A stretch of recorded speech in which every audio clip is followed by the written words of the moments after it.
Hey everyone, welcome back to another video. Today's will be the second part of the Oaxaca series, and of all the videos I've made so far, I'm probably most excited about this one. On the second half of our Oaxaca trip, I saw some of the coolest birds I've ever seen, and just it was a really great experience with a lot of really cool species. Just to kind of refresh on the last video, we saw about 355 species and about 38 endemics on our trip in total. And some of the cool species from the earlier video included things like slaty vireo, bridled sparrow, Oaxaca sparrow, dwarf jay, and lots more awesome birds. But there's a whole new cast of characters in this video. Many of them are birds that I'm just so ecstatic about seeing and cannot wait to show you guys. We left off the last video with pileated flycatcher, which was a cool endemic that we didn't get on our first run through the Oaxaca Valley, but were able to see as we went back through the Oaxaca Valley on our way to this hotel in San Jose del Pacifo. We stayed here and did some birding in the area, and this is actually kind of an interesting place because apparently a lot of American tourists come here to do shrooms. Apparently they grow a lot of shrooms, and it's just really popular. That's why there was this kind of psychedelic hotel with the weird art, but it was a really nice hotel. This is the view. Here's us eating on the balcony. That's me on the hammock swing, and then we started our day. We saw Stellar's Jays throughout the trip, but the first video I was able to get was here in San Jose del Pacifo, and the Stellar's Jays here are incredible looking. They have this like gorgeous blue across the entire body, and they look pretty different than the US ones, and they may well be split one day. I'm a hummingbird guy, and Trochilidae is probably my favorite family of bird. But I think anyone seeing bumblebee hummingbird would be pretty stoked. These are one of the smallest birds in the entire world. They totally live up to the name and fly like little insects, or bumblebees more specifically. And the females and males sort of have a typical Selasphorus thing going, but they're a lot more compact and very short-billed. They're also kind of like a wood star, and they sound really awesome. Just a great bird, awesome endemic, and one of my favorites from this stretch of the trip. We dipped on one of the main targets in San Jose del Pacifo, which was white-throated jay, but there was another road that we drove to try for them, where we also missed them, unfortunately. And another bird that we sort of missed was chestnut-sided shrike vireo. We all counted it because we got pretty good. We heard it pretty well, but it would have been a cool one to see because they're stunning. But nonetheless, we'll take the herd-only white-throated jay. We were bummed to miss, but we'll have to get them next time. And we did get to see some cool stuff on this road nonetheless. Some of those cool things included mountain trogon, which we got to see at La Cumbre, but this was the best look we had on the trip by far.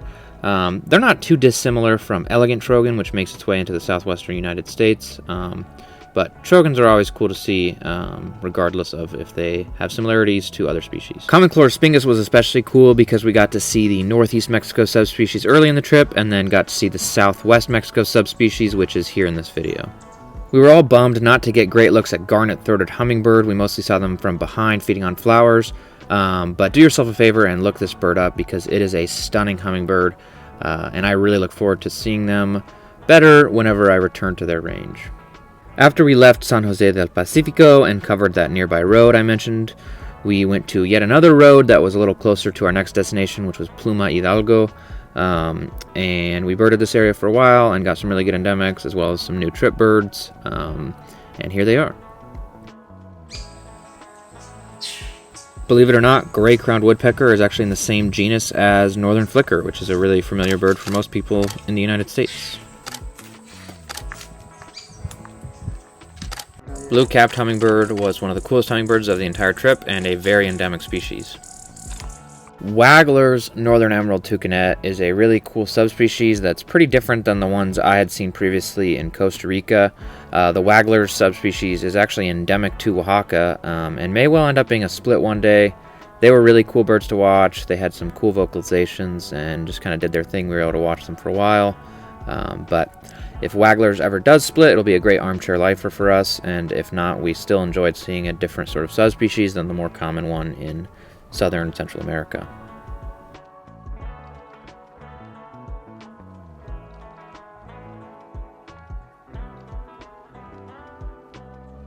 We began our drive to our next destination in Pluma Hidalgo, which was called Casa de Niebla.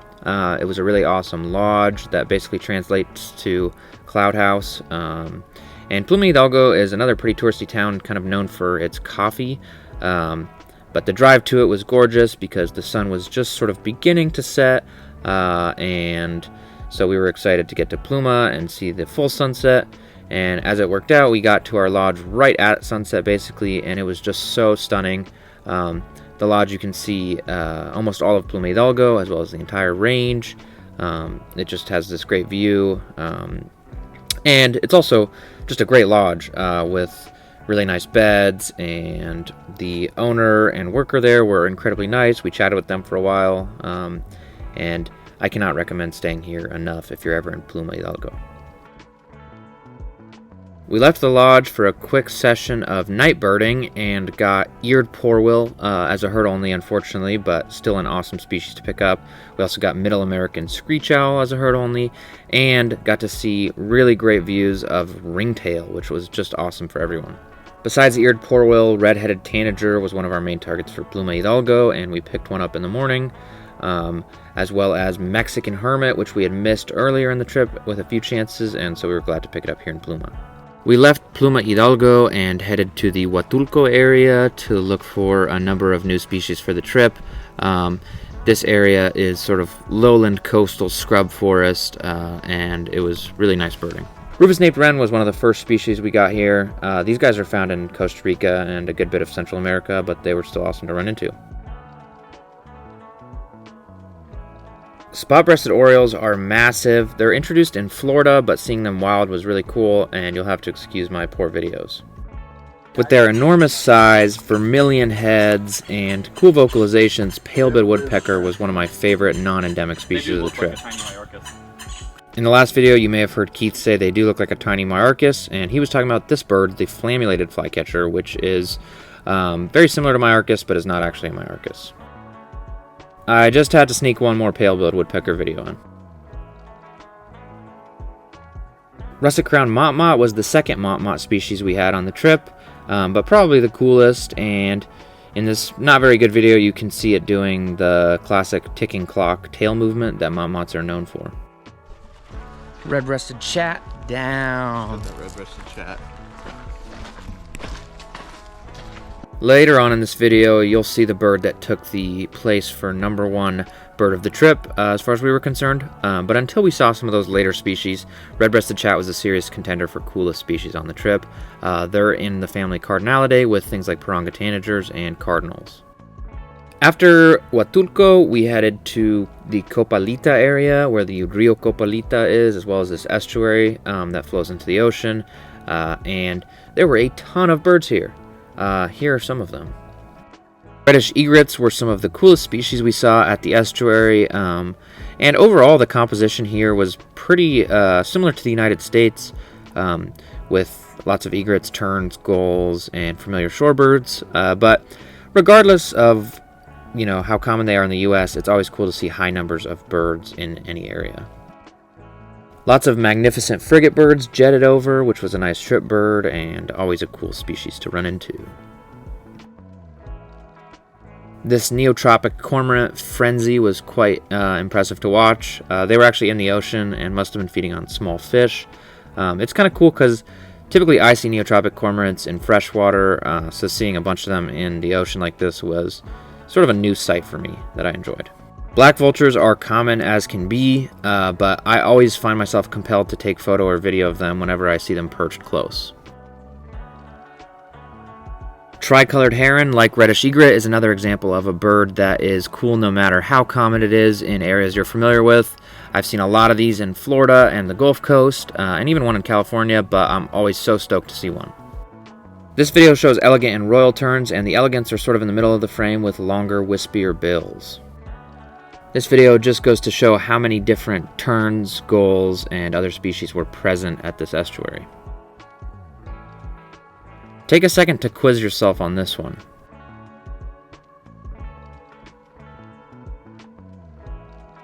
It is a reddish egret in its white morph. Brown pelican, black skimmer, least sandpiper, and white ibis are more examples of fairly common U.S. birds that are still cool to see no matter where you're at.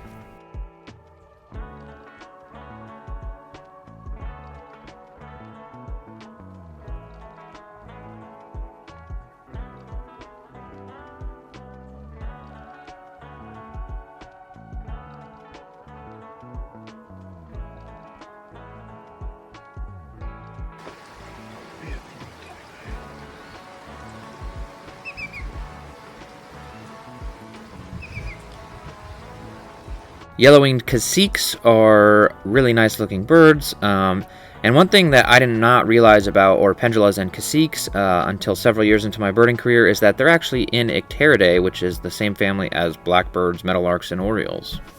As far as trogons go, citrioline trogons are somewhat unique looking and especially cool because they are endemic to West Mexico. This video is upriver from the estuary where a lot of those waterbird clips were taken, and here we are kind of wading through, seeing what we can find as far as water birds, as well as various grass birds on the little islands that were super grassy and held a bit of variety. Northern Hassanas exhibit a sort of rare type of sexual dimorphism where females are bigger than males, and interestingly the males also do most of the child rearing. Here are just a few more pretty common U.S. birds before we get to some of the really good stuff. This long-billed curlew was actually rare, sort of out of season for the area, but always cool to run into a curlew. Speaking of always, you always have to give some love to the fastest animal in the world, Paragan Falcon. This pectoral sandpiper, which is sort of superficially like a bigger version of a least sandpiper, will soon be in Alaska on the breeding grounds, but for now it's migrating through. We saw big groups of these seed eaters on the grassy islands. This is a video of us en route to our last major stop of the entire trip, looking for the major target of our whole second half, Rose-bellied Bunting. Groove-billed anis can be tough in the United States, but they are often extremely cooperative in the tropics. Lesser roadrunner is in Cuckoolidae, which is the same family that contains cuckoos and anis, and this species was so stunning with that gorgeous blue behind its eye. And while greater roadrunner holds a very special place in my heart as the state bird of my beloved New Mexico, I have to say lesser roadrunner is the greater bird, so to speak, and I think they're better than graders. While we were getting out of the car, Keith spotted this thorn scrub vine snake, which was an amazing spot because it really does look like a vine. Beautiful hummingbird is a hummingbird species super similar to Lucifer hummingbird, which makes its way into southwestern New Mexico, southeastern Arizona, and some of West Texas. Turquoise crown hummingbird is another bird that bears similarity to broad-billed hummingbird. It was time for another epic Cuckoolidae with lesser ground cuckoo, which pretty much outdoes lesser roadrunner for the greatest lesser bird of the trip. These things have gorgeous, stunning, orangish underparts. They have some greenish tones in their wings, and the area behind their eye is so pretty, and it was just so cool to watch them creeping around the forest floor, hunting and foraging. This was easily one of the coolest species of the trip.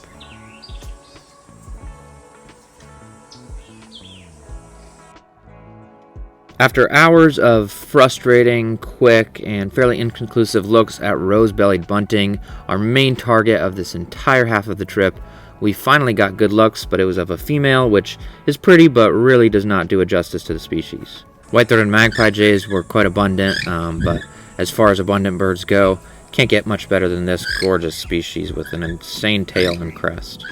Cinnamon-tailed sparrow gets absolutely outshined by Rose-bellied Bunting because typically people run into them when looking for the buntings, but this species does deserve some praise. It's really quite endemic and definitely still cool in its own way.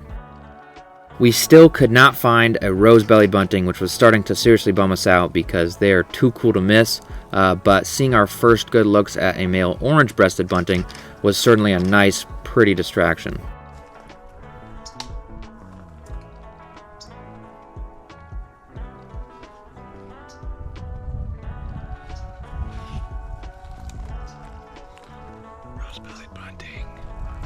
And just like that, there it was. One of the coolest birds I've ever seen in my entire life. Maybe one of the coolest birds that exists. What a stunning bird with a gorgeous color scheme and just totally made the hours and hours in the heat absolutely worth it. We could not have been happier to finish the trip with a species like Rose-bellied Bunting, and it was just great to leave the area, seeing both the male and the female and not feeling like we had left anything behind.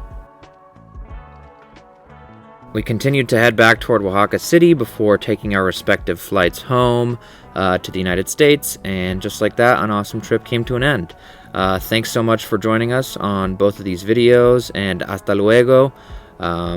See you next time. Please like and subscribe if you enjoyed this, and I can't wait to see you for the next video.